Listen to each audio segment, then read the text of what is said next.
Bonjour à toutes, bonjour à tous. Troisième et dernière leçon de statique graphique aujourd'hui. On va aborder plus particulièrement la question du design des éléments. On était un peu resté sur notre train, il faut passer avec la question du pré-design, on va dire ici, on va aller plus loin.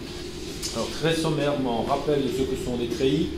Donc on travaille en statique graphique avec des treillis. Les treillis sont des éléments de grande portée, constitués d'éléments de plus petite portée par rapport à leur envergure longue, de la structure générale.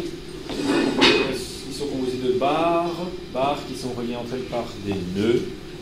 On a mis en évidence que les hypothèses du travail avec lesquelles on a travaillé, que les nœuds pouvaient être assimilés à des articulations, donc assez peu de matière nécessaire pour la jonction entre les barres, que les efforts extérieurs étaient toujours appliqués au niveau des nœuds et qu'on négligerait le poids de la structure par rapport aux charges qui lui sont appliquées. On a vu qu'en travaillant avec trois grands principes de la statique qui étaient l'équilibre des corps, la réaction, le principe d'action-réaction et le principe de la coupe, on en a déduit que dans les structures sur base des hypothèses avec lesquelles on travaille, on a vu que les barres étaient soit en traction, soit en compression, jamais de flexion dans les barres, et que les efforts étaient constants dans une même barre. Alors, on a travaillé au niveau de la méthode numérique avec l'équilibre des nœuds, donc c'est la méthode dite des nœuds pour déterminer les efforts dans le treillis. Et on s'est vite rendu compte de propriétés géométriques des différents polygones des forces qui exprimaient l'équilibre de chacun de ces nœuds.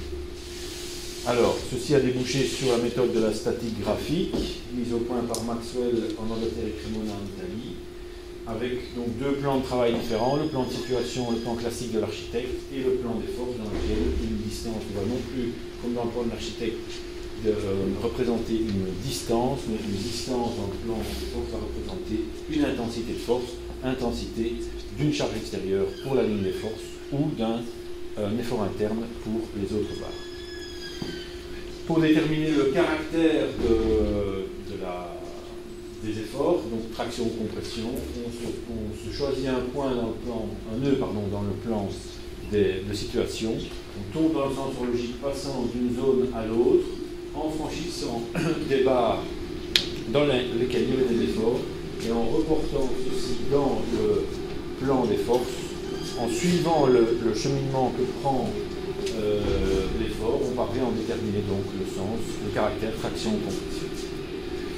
Alors, on a appliqué tout ça aux structures.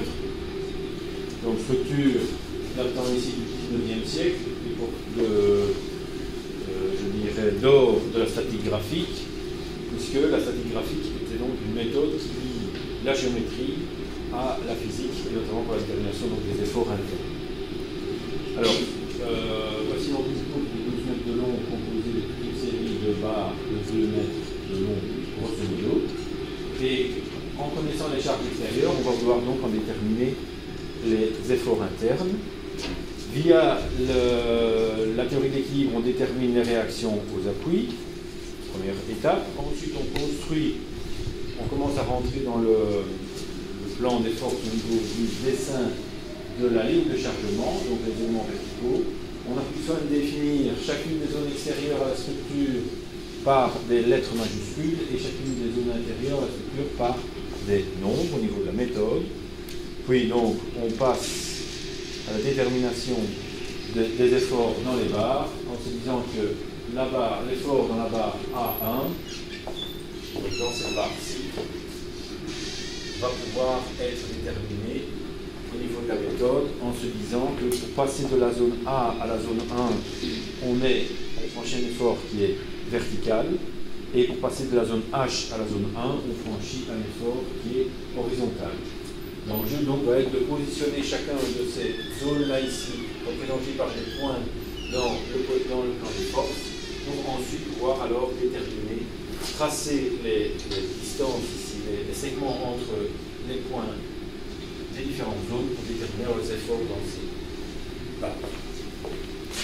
Donc on peut déterminer ainsi les différents lieux des différentes zones représentées par des points dans le plan des forces et parvenir alors, en mesurant dans le plan des forces, à déterminer l'intensité des efforts. On le fait donc comme ceci. Ensuite, on détermine, en tournant autour d'un nœud, comme je l'ai dit, le caractère des forces. En l'occurrence ici, je passe de la zone B à la zone 4 en tournant dans le sens logique au niveau du plan de situation. Je regarde ce que ça a comme incidence dans le plan des forces. Je passe de la zone B représentée par le point B à la zone 4 en allant vers la gauche. Ce qui veut dire qu'à ce niveau-ci, ici, l'effort dans la barre va vers l'effort dans la barre autour du nœud. Le rapport au nœud va vers le nœud. Si l'effort va vers le nœud, il pousse sur le nœud, on est donc en compression. De proche en proche comme ceci, on continue à tourner. Passer de la zone 4 à la zone 3, je passe du point 4 au point 3, je descends donc avec un effort. Si je descends dans la barre avec un effort, je m'éloigne du nœud autour duquel je tourne. Si je m'éloigne, j'ai tendance à tirer sur le nœud, donc à être en traction. Et ainsi de suite, de proche en proche, on parvient à déterminer. Et pas de grande surprise, on voit que puisqu'on a affaire malgré tout globalement macroscopique à une poutre sur deux appuis, on voit bien que la partie supérieure est comprimée et la partie inférieure est tendue, ce qui va amener au niveau de la déformée et un allongement des fibres inférieures et une compression des fibres supérieures. Et à 9 sur le soleil, la stratigraphie permet simplement ici, via les poutres treillis, de le confirmer. Alors, qu'est-ce qu'on a encore vu au niveau de la méthode? On a parlé de structures treillis particulières que sont les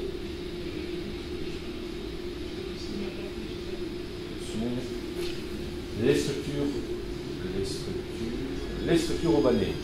Donc, structures urbanées qui ne sont jamais que des poutres treillis particulières, puisque là encore on voit bien, et c'est flagrant ici avec le pont de Normandie, où il y a plus de 850 mètres entre deux tours, des très grandes portées et des éléments relativement petits par rapport à cette longueur, puisqu'on voit bien que ceci est un segment de l'ensemble de la poutre treillis, puisque ici on a des éléments qui seront des câbles, mais qui sont finalement des barres dans la structure treillis, et que donc entre ces deux nœuds-ci, il y a bien ici des barres, donc petits éléments pour très grandes structures.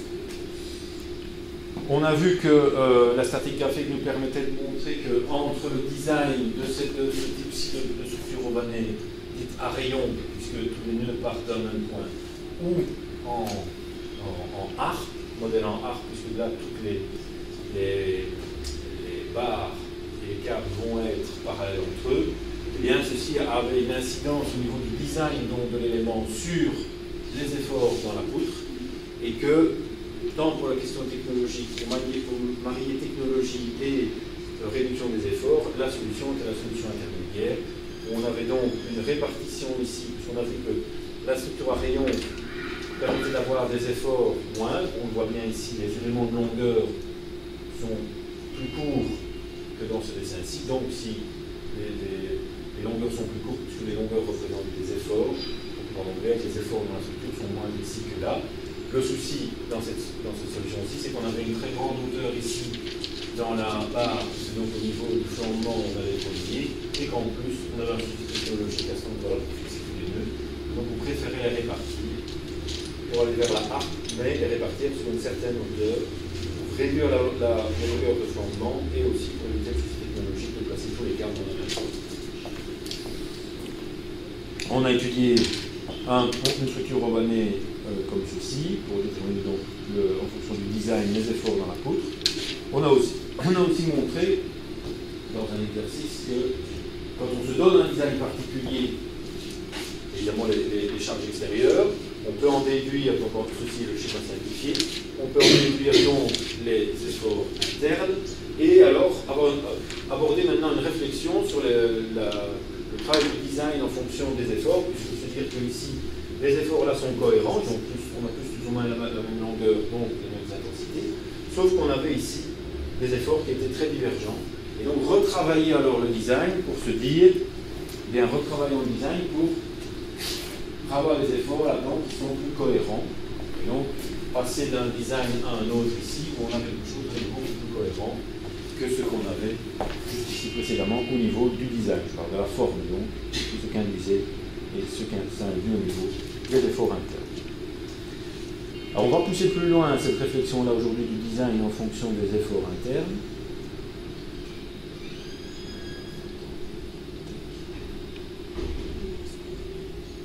Voici donc deux exemples avant des exercices de ponts qui ont été construits de cette façon-là, avec donc des impositions au niveau du design. Alors on est ici de nouveau à Séville, pour un pont qu'on appelle le pont de la Barqueta. Et je vais vous expliquer un peu comment il a été constitué. Donc on a de mémoire 60 mètres, c'est ça, 60 mètres de portée à franchir. La rivière navigable, on veut donc éviter une structure en dessous du tablier du pont, on la mettra donc au-dessus. Et on veut travailler avec des éléments, une seule arche centrale, d'accord, au niveau du design, pour avoir un seul élément fort, au lieu d'en avoir comme habituellement deux, un de chaque côté du tablier. Alors au niveau de ce qu'on va s'imposer, c'est se dire qu'on va travailler avec une arc dont on veut que la section soit la même.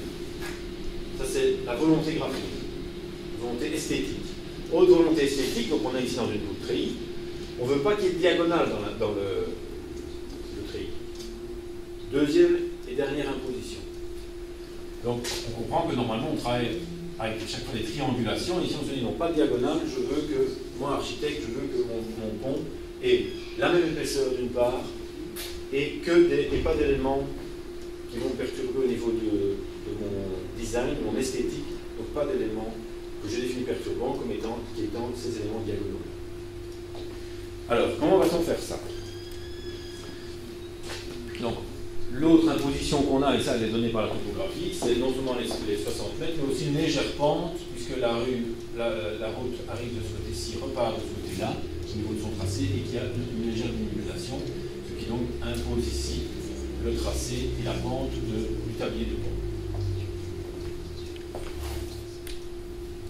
Alors, on va partager le tablier en 6 éléments de 10 mètres de long, ce qui veut dire qu'on va avoir un élément, un autre élément ici, qui vont être repris ici par des éléments verticaux pour empêcher que la moitié tombe, et on ne voudra donc pas d'éléments obliques à cet endroit-ci.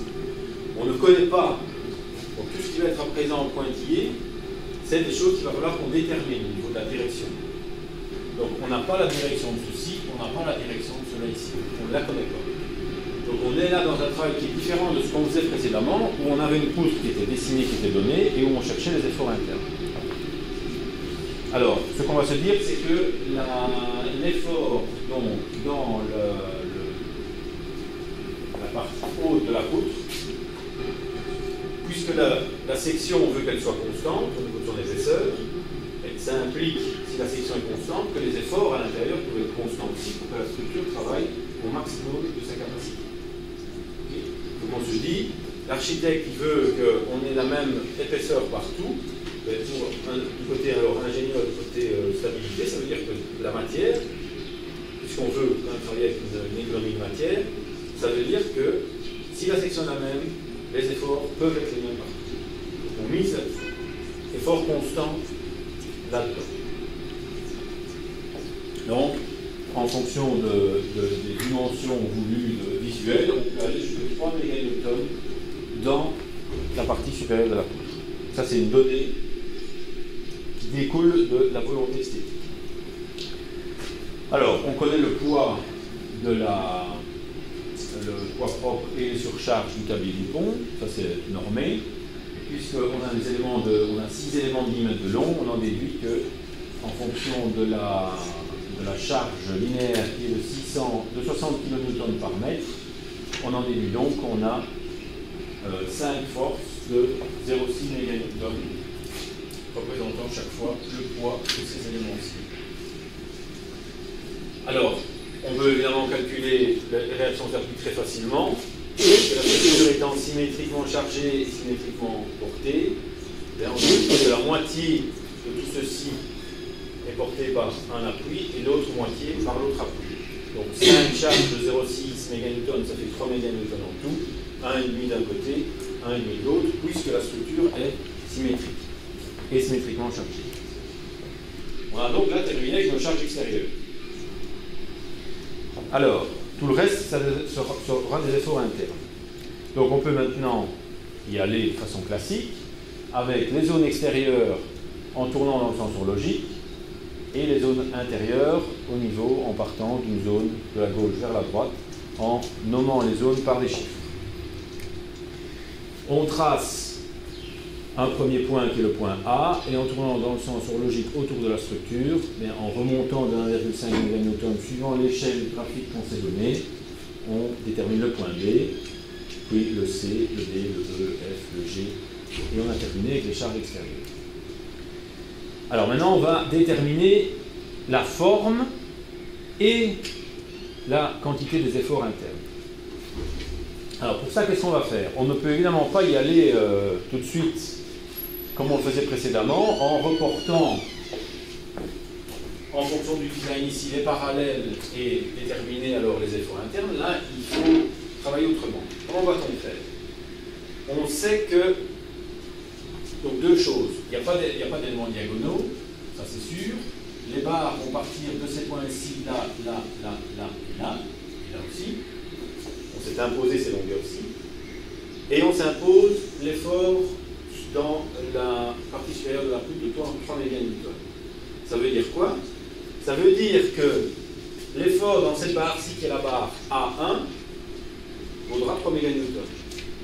L'effort dans la barre A2, A3, A4, A5, A6 vaudront tous 3 MN. Première chose. Deuxième chose, la pente du tablier est donnée. Ce qui veut dire que on ne connaît pas l'effort 1G, on ne connaît pas l'effort 2F, 3E, 4D, 5C et 6D, mais on connaît la direction de cet effort, qui sera la parallèle ici. On peut donc, à partir des points G, F, E, D, C et D, G, F, E, D, C et D, tracer des parallèles au tablier, en se disant que voici, cette droite-ci, c'est un lieu géométrique du point de B, du point 6. Donc 6 sera ici dessus. Je ne sais pas où il sera, mais il sera ici dessus. Pareil pour 5, 5 sera ici dessus. 4 ici, 3, 2 et 1. Donc un premier lieu est connu pour chacune des zones. Il nous faut donc, puisqu'on est dans le plan, un deuxième lieu géométrique. Alors, on va tirer avantage de l'autre hypothèse avec laquelle on travaille, qui est que les efforts dans A1, A2, A3, A4, A5, A6 est constant et vaut 3 MN. Alors, quel est le lieu géométrique de ces points-là? 1, 2, 3, 4, 5, 6, sachant que l'effort vaut 3 MN. Et qu'on connaît la position, du point A, qui est ici.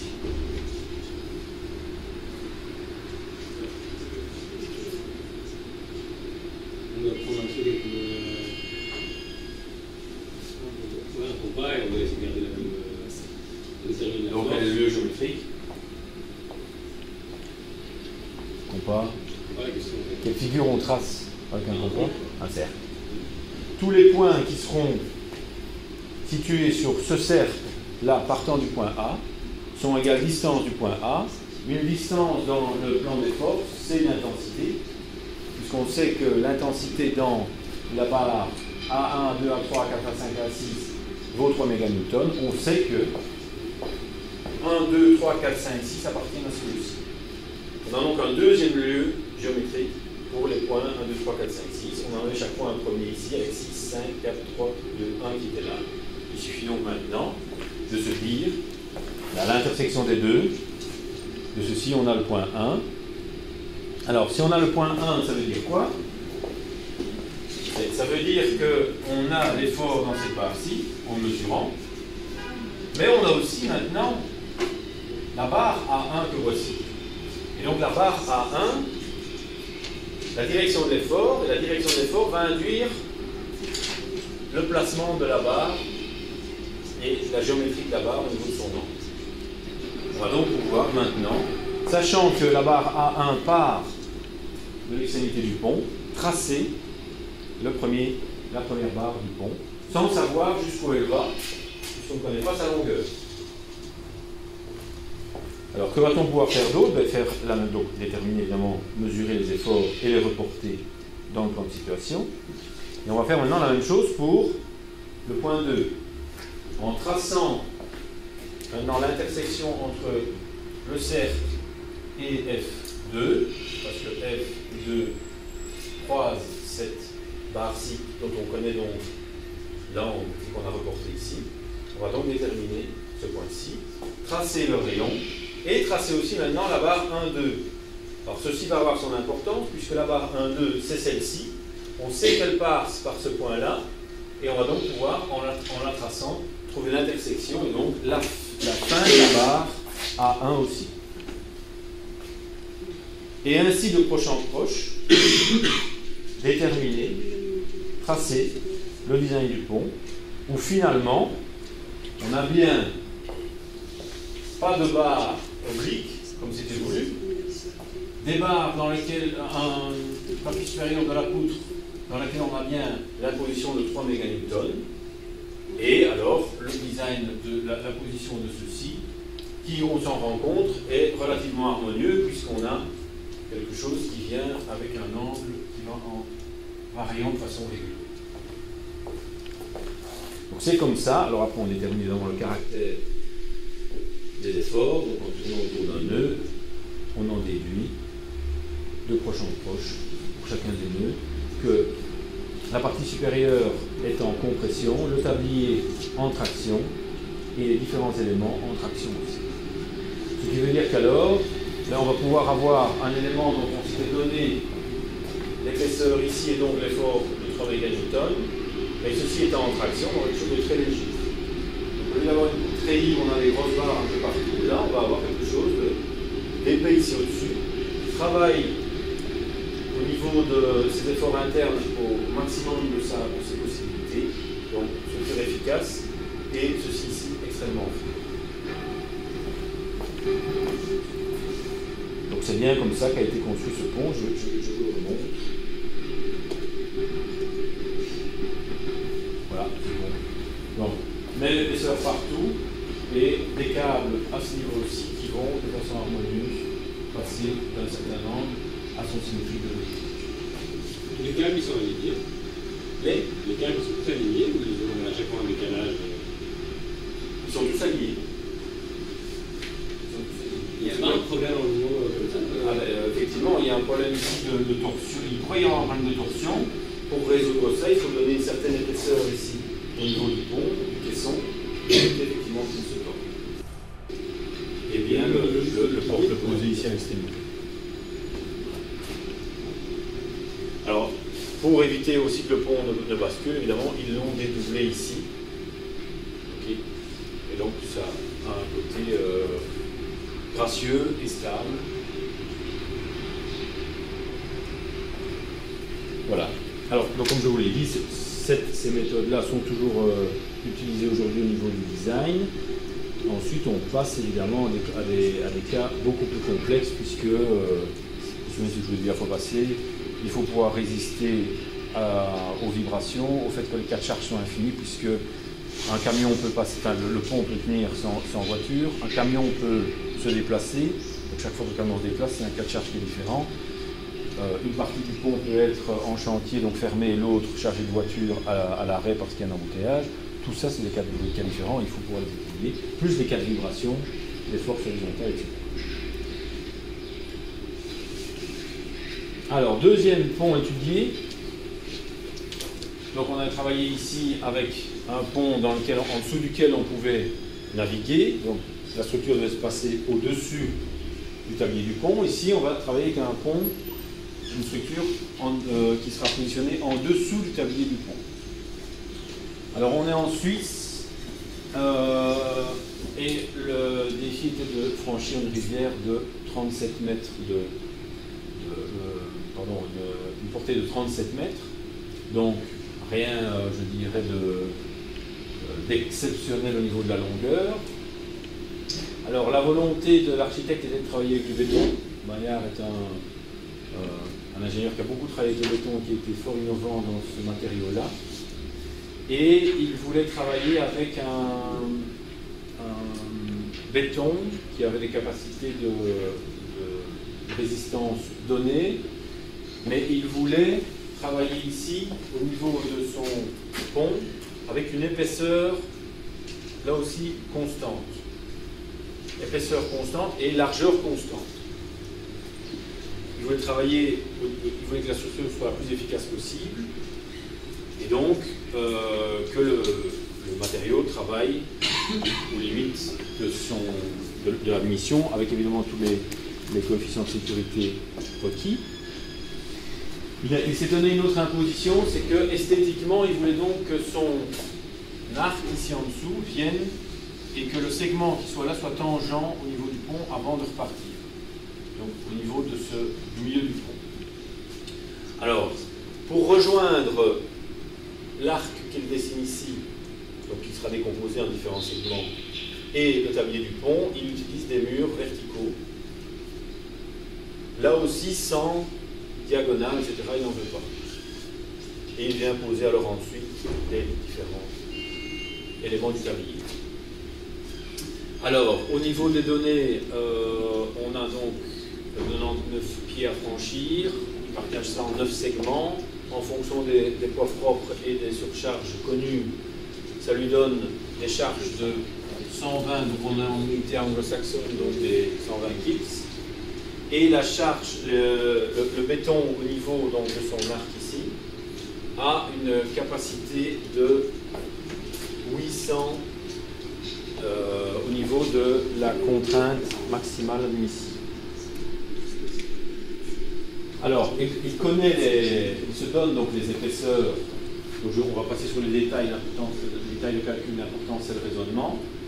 Donc il connaît à la fois l'épaisseur, il s'est donné l'épaisseur de son arche et sa profondeur. Il connaît donc la surface de la section de son arche. Il connaît la capacité maximale de résistance du béton.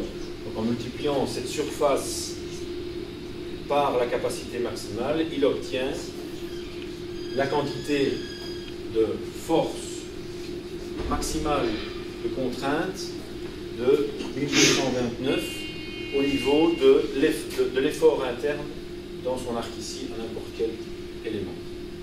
Donc 1229, c'est la charge maximale, l'effort maximal de compression que l'arche est capable d'encaisser. Alors, puisqu'on a 120 cas de poids au niveau du tablier, eh bien, on va les placer aux différents éléments et on va pouvoir en tracer la ligne de chargement. Alors, l'attention ici elle est portée sur le dessin de cette arche. Okay, on ne va pas se préoccuper des efforts dans les différents murets ici. C'est-à-dire qu'on va réduire la structure au simple tracé ici de l'arche que voici. Donc on va se dire maintenant que, puisqu'on sait qu'au niveau du design, on veut être tangent au niveau du segment OE, O étant la zone ici en dessous, on veut être tangent, mais qu'est-ce qu'on va pouvoir se dire? Ça veut dire que l'effort OE aura cette direction-là, et que donc par rapport au point E qui est là, voici où va se situer le point O. Ça, c'est un premier lieu de O. Mais O, finalement, puisque ici, on va avoir donc la zone O, et chaque fois, ici, on va avoir la zone A, la zone B, la zone C, la zone D, etc. Ça veut dire que, au niveau, puisque O, on sait qu'il sera ici, on va maintenant développer un raisonnement. Et le raisonnement, c'est de se dire, puisque je connais toutes les positions de A, B, C, D, E jusque I, donc toutes ces zones-ci, qui sont entre les efforts extérieurs, ça veut dire finalement que le tracé de mon polygone des forces, il va être relativement simple.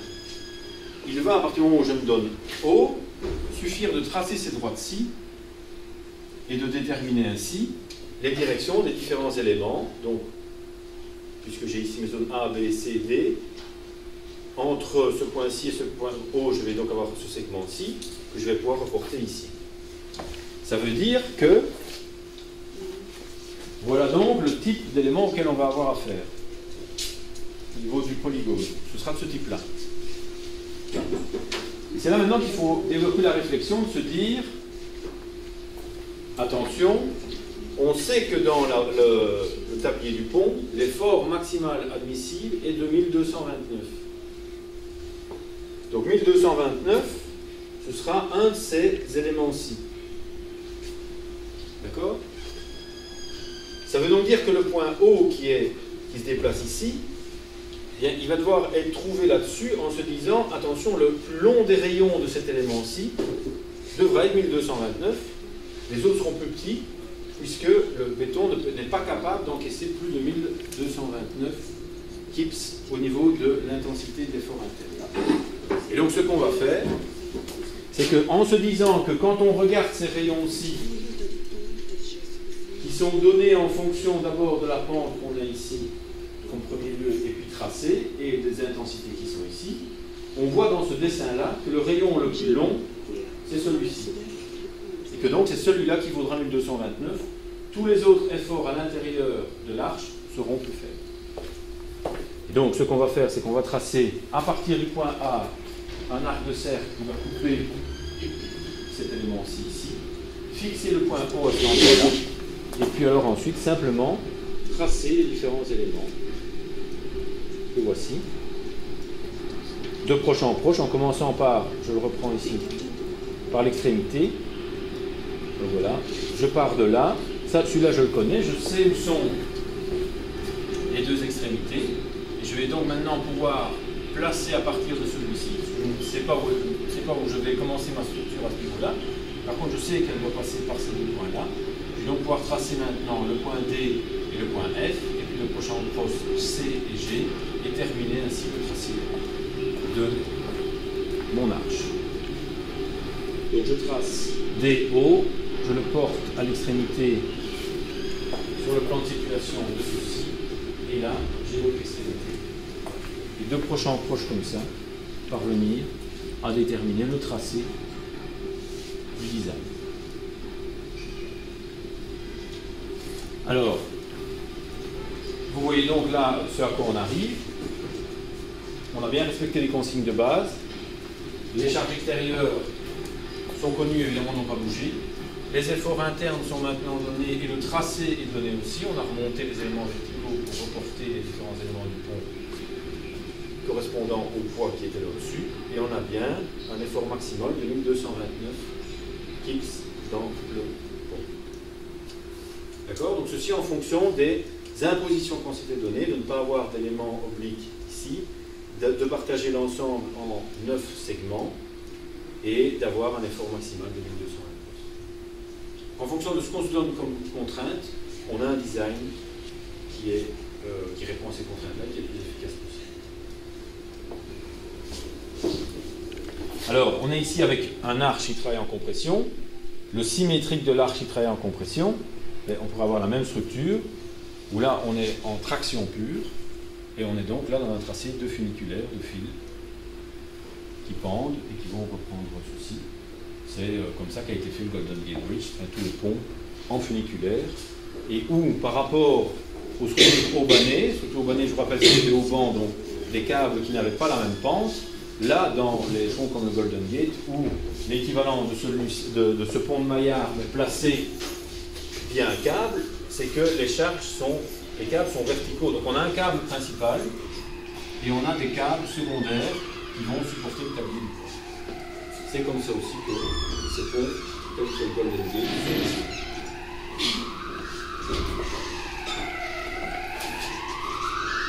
donc, on va terminer là les différents éléments. Maintenant, je vais vous soumettre deux exercices de design sur base d'impositions données d'effort interne maximal dans les éléments. Mais vous voyez que cette méthode-là, elle est très séduisante puisqu'elle marie géométrie et statique, qu'elle joue sur la base d'éléments qui sont à la base des poutrées toutes simples, mais qu'on peut aller jusqu'à des ponts en arche, des ponts en câble, des funiculaires et des structures au balai. Voilà. Alors, je vais vous présenter les deux exercices qu'on va à présent faire.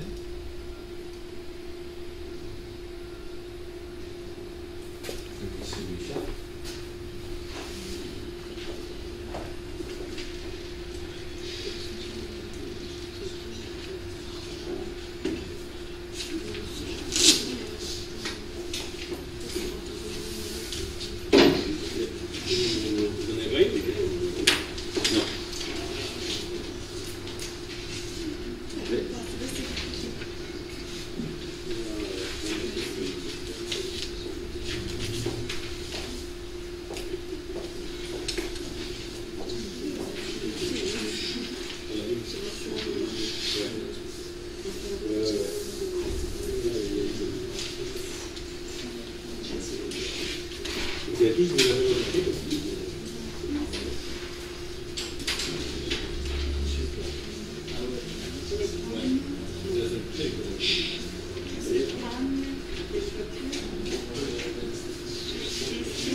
Donc au niveau de l'exercice ici, pendant que j'essaie de me connecter à un réseau, pour vous montrer une application, on a donc des pannes de toiture qui ont des efforts de 100 kN maximum, qui peuvent l'encaisser. Donc c'est-à-dire les barres A1, B3, C5, D6, E8 et F10. Donc là-dedans on a 100 kN maximum. On a le fait que les barres verticales dans le dessin resteront verticales. Donc les barres 1, 2, 3, 4, 5, 6, 7, 8 et 9, 10. Par contre, tout ce qui est en pointillé doit être trouvé au niveau des angles et ensuite évidemment déterminer les efforts internes correspondants. Et la catégoriser les efforts. Donc est-ce qu'on est en traction ou en compression? Ok? C'est clair au niveau de l'énoncé, vous avez les dimensions, un angle de 28 degrés au niveau de la pente de toiture. Pas d'autre imposition et le design est à déterminer. Je vous laisse travailler, je passe évidemment. Voir comment ça se passe.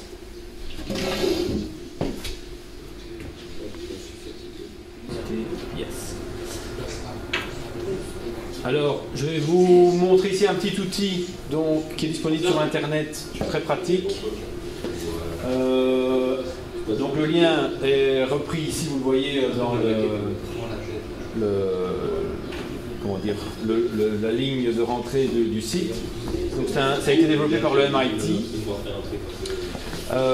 Ça permet de déterminer en fonction du design qu'on se donne les efforts internes dans les différents types de poutres. Donc vous avez ici sur la partie gauche, je vais réduire un petit peu, sur la partie gauche les différentes possibilités comme vous les voyez. Vous les voyez ici, d'accord, les différentes possibilités de type de poutre. Alors j'ai pris la première en cliquant ici dessus et voici ce que ça nous donne.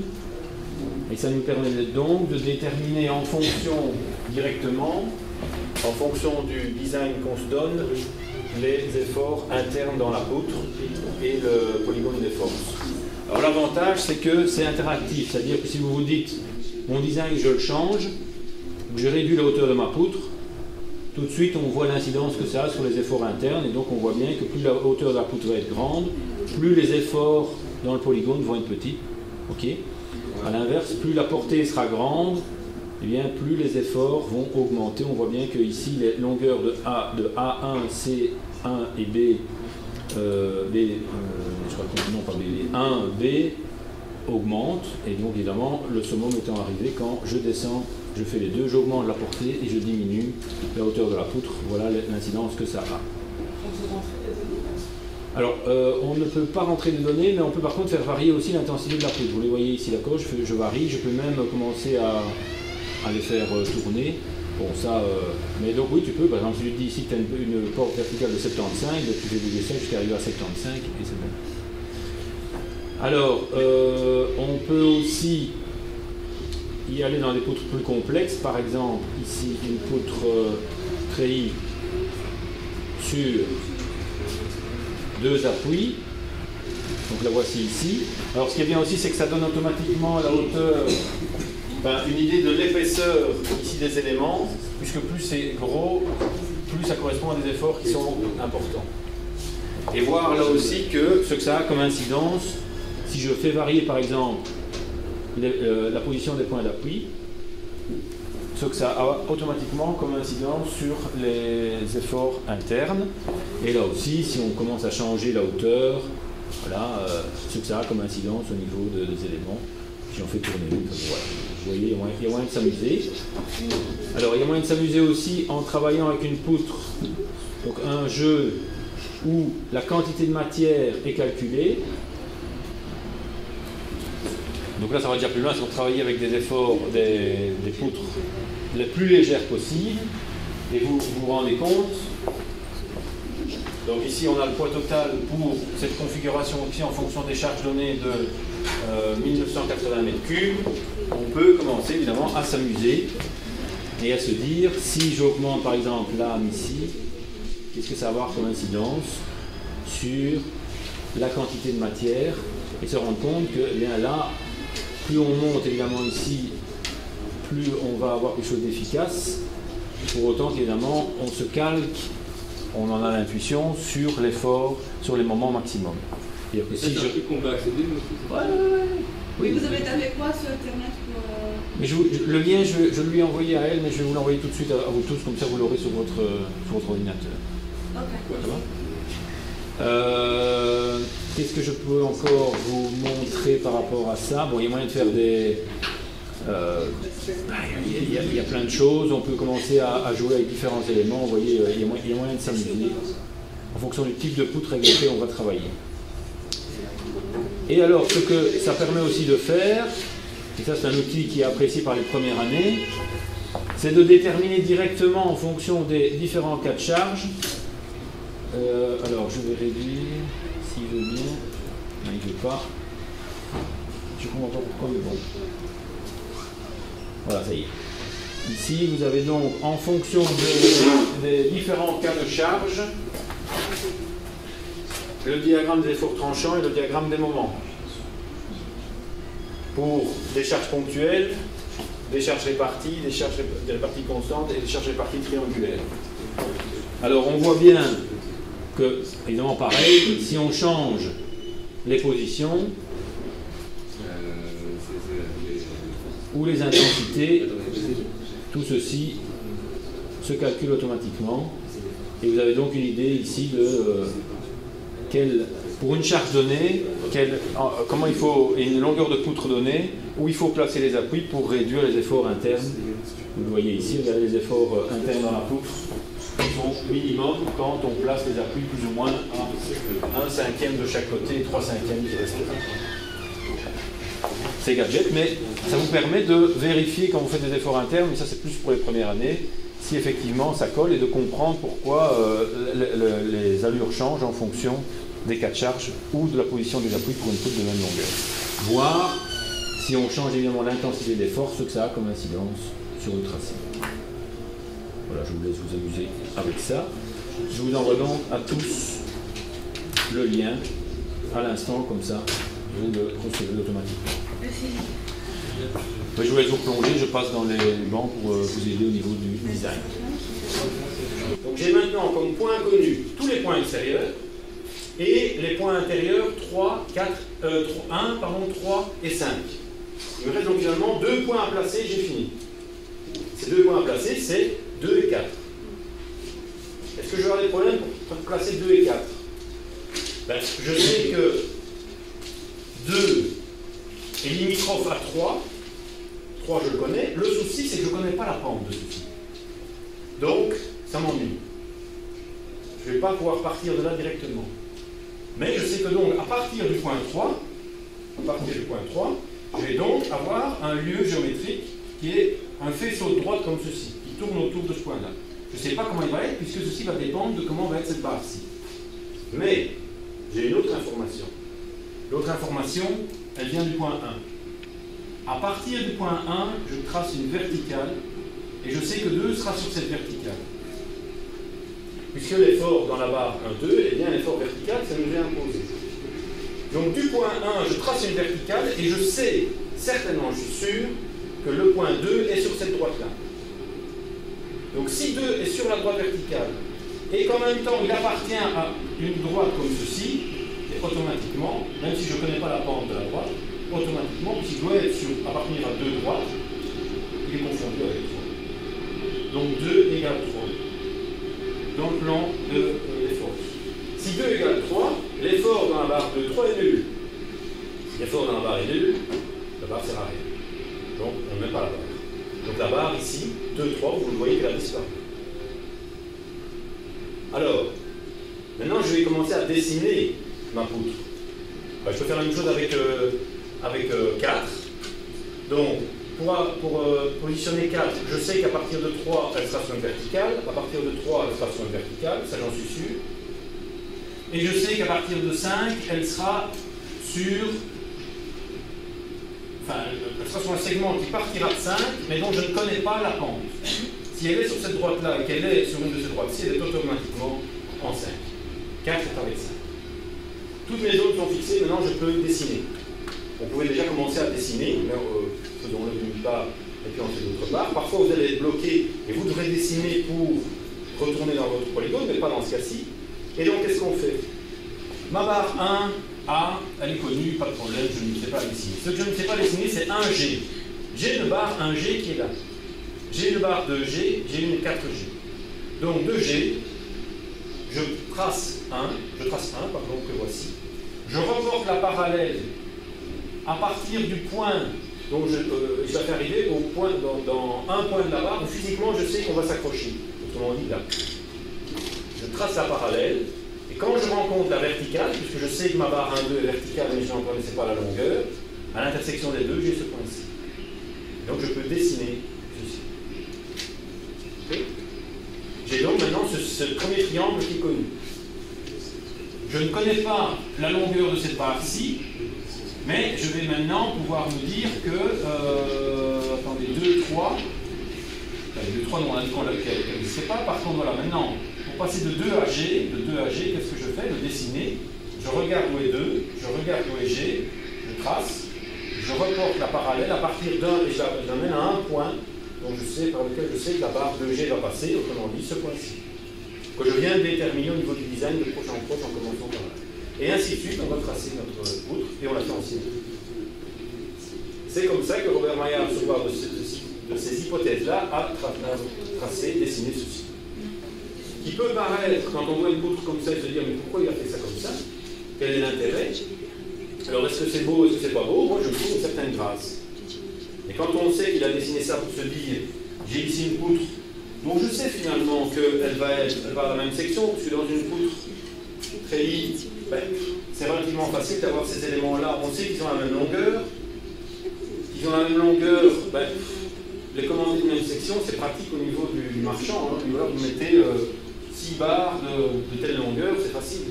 S'il a ces barres, qui lui sont peut-être aussi imposées pour des questions esthétiques, ça l'arrange que c'est la même section. Celui qui débarque la même longueur d'une même section, elles peuvent encaisser un même effort interne. Et je vais aller pousser ça au maximum et dire celles-ci travaillent au maximum de leur effort admissible. Et ensuite, en me disant voilà, je donne des verticales parce qu'esthétiquement ça m'intéresse, automatiquement ceci en découle. Et on a quelque chose. D'accord? Est-ce que vous avez compris? Les bloqués? Question encore. Okay. On fait un deuxième et dernier exercice que voici. Donc, ça n'apparaît pas très bien ici sur mon dessin, mais sur votre feuille, la deuxième feuille que je vais distribuer, ça apparaît bien. Mais ceux qui sont arrivés en retard, j'ai encore des exemplaires ici. Je pense qu'il y en a au moins 2.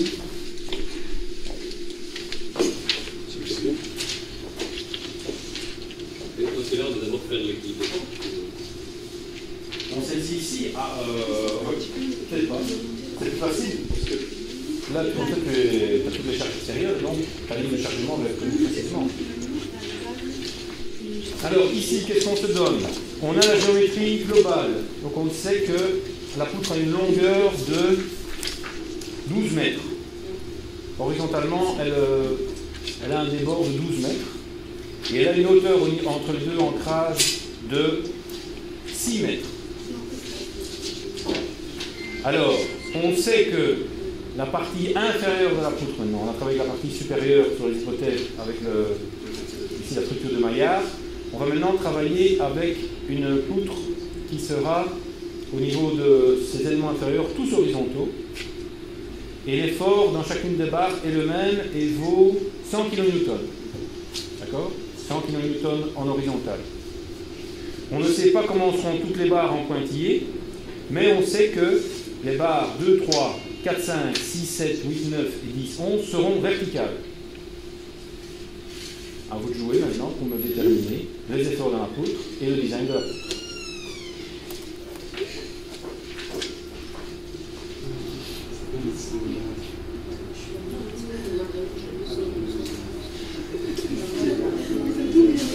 Donc,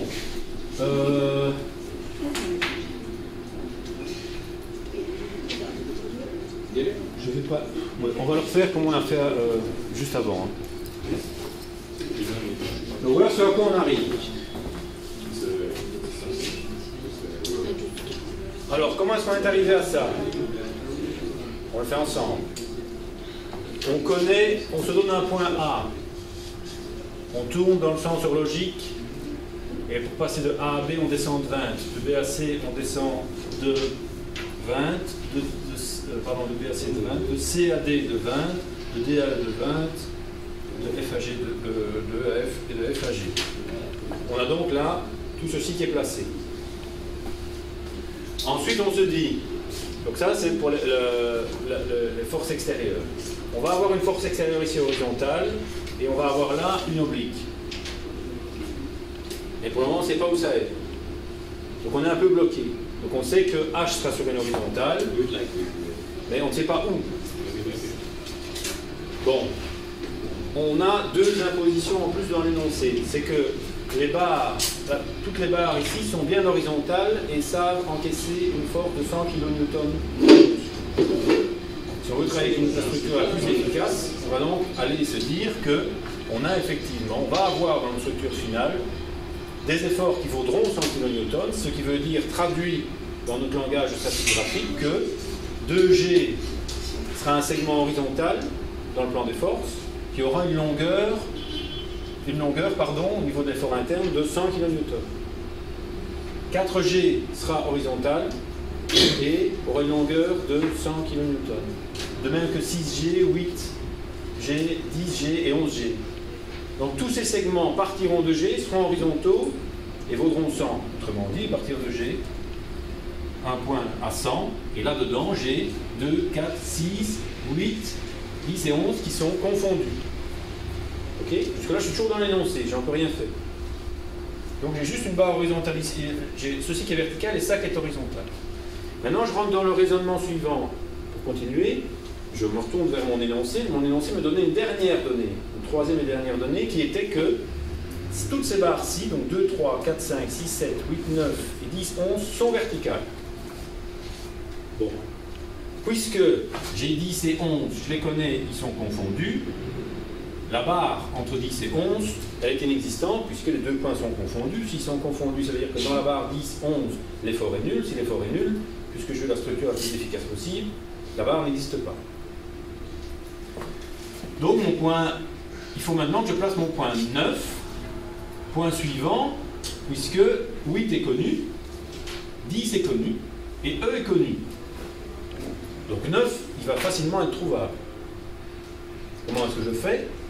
Je sais que pour passer de 8 à 9, 8 est connu, je vais franchir une verticale. C'est une imposition qu'on se donne. Je pars donc du point 8 qui est là, et je trace une verticale. Je sais que mon point 9 sera sur cette droite. Qu'est-ce que je sais d'autre?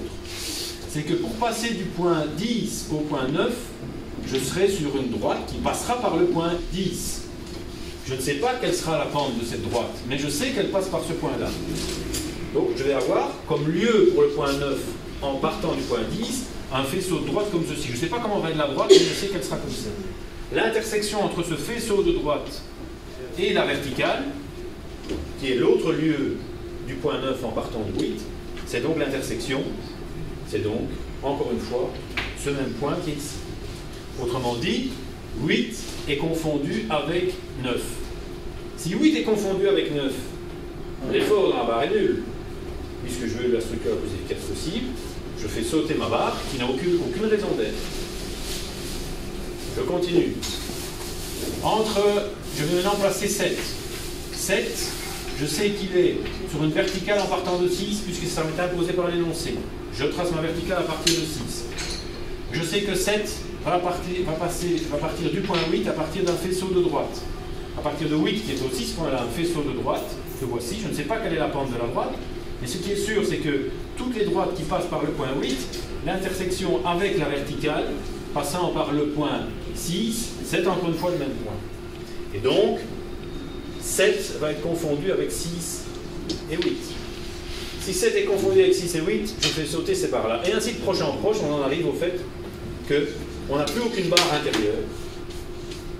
Et que maintenant, on va pouvoir dessiner le tracé, qui jusque-là n'était pas connu, je vous rappelle, hein, on avait juste le fait que ceci était horizontal et toutes ces barres étaient verticales. Et donc ce tracé-ci, ici, on va donc pouvoir, en partant de l'extrémité, en reportant nos différents rayons ici, que voici, puisque, encore une fois, hein, j'ai oublié d'en parler, ça met, pour passer de 11 à F, puisque j'ai 11 et que j'ai F, je le trace, j'ai donc la pente de cette barre sigma structure qui partira de ce point-là et qui aura cette pente donnée par 11F. Et ainsi de suite de proche en proche, sachant que les segments de barre se terminent à l'endroit où les forces sont appliquées, eh bien on peut tracer et déterminer la hauteur de notre pouce, qui est donc dans l'énoncé, je vous le rappelle, qui n'était pas connu. D'accord? Alors ça, finalement, qu'est-ce que c'est? Parce qu'on se dit, mais c'est pas possible, cette structure dans laquelle il n'y a plus aucune barre interne, ça ne tiendra jamais. Mais quand on regarde finalement, qu'est-ce que c'est? C'est simplement, on va dire, un manche de brosse horizontale auquel vous fixez une corde et à laquelle vous placez des charges qui sont les mêmes à interdistance. Ce n'est que ça. Et effectivement, rien du tout, et ça tient comme ça. Et vous avez ici une seule barre dans laquelle les efforts sont constants. C'est le principe de n'avoir qu'une seule barre. Okay? Mais si on va plus loin, Et si on se dit finalement, une structure comme ça, qui est soumise à un ensemble de forces qui sont parallèles et constantes, ça pourrait être donc des décharges qui sont réparties de façon uniforme. Ok? Verticale. Mais si je prends le même raisonnement et que je retourne ma structure de 90 degrés comme ça, je me retrouve avec une structure verticale soumise à des charges horizontales constantes. Autrement dit, des charges de vent. D'accord? Qui peuvent être des charges de vent. Et une structure haute soumise à des charges uniquement horizontales, c'est finalement une tour dans laquelle on a négligé le poids propre de l'élément. Ok? Voilà ce que c'est. Le raisonnement qu'on a alors avec le vent, c'est que le vent, c'est bien une force horizontale, mais il peut venir dans toutes les directions, n'importe où. Un jour il est d'un côté, un jour de l'autre. Donc autrement dit, la structure elle doit être symétrique. Donc une structure comme ça, telle que vous la voyez là, c'est une structure dont on a négligé le poids propre, qui est très haute par rapport à sa base et qui ne résiste qu'à des charges horizontales. C'est finalement quelque chose comme ça, quoi. Et donc, comme je vous l'ai dit à notre première leçon quand on s'est rencontrés, cette structure-ci, c'est effectivement une structure qui est très très très légère par rapport aux charges horizontales auxquelles elle est soumise, et qui est tellement légère que quand vous prenez le volume de l'air repris ici, l'air est plus lourd que le poids de la structure. Donc l'air est plus lourd que le poids de la structure, c'est quelque chose de complètement dingue. D'accord? Et que si vous faites fondre tout ça ici, sur sa base, vous avez une structure qui a 6,4 cm de haut. C'est-à-dire rien du tout. Et c'est comme ça qu'elle a été dessinée. D'accord? Donc vous êtes capable de dessiner la tour Eiffel. Magnifique.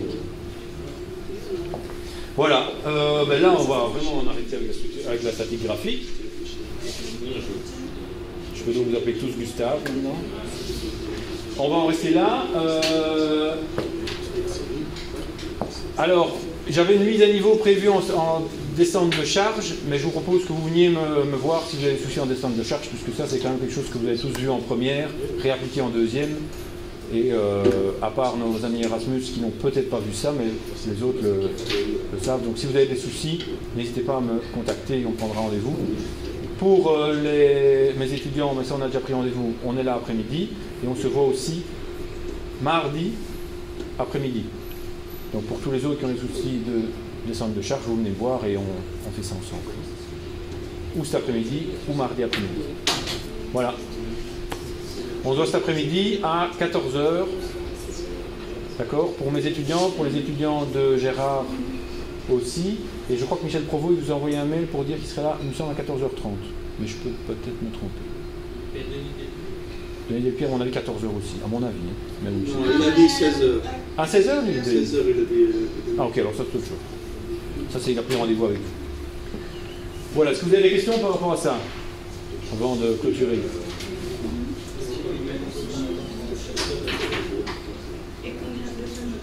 Non? Si vous en avez, vous venez de voir, il n'y a pas de souci. Tout ça sera en ligne. On va dire que je vais essayer de mettre ça cet après-midi. Il y a eu des soucis pour uploader les documents la semaine passée. Mais enfin, tout sera en ligne aujourd'hui. Voilà. Et je vous ai envoyé par mail le petit lien vers le petit programme du MIT. Bon après-midi à vous. Merci.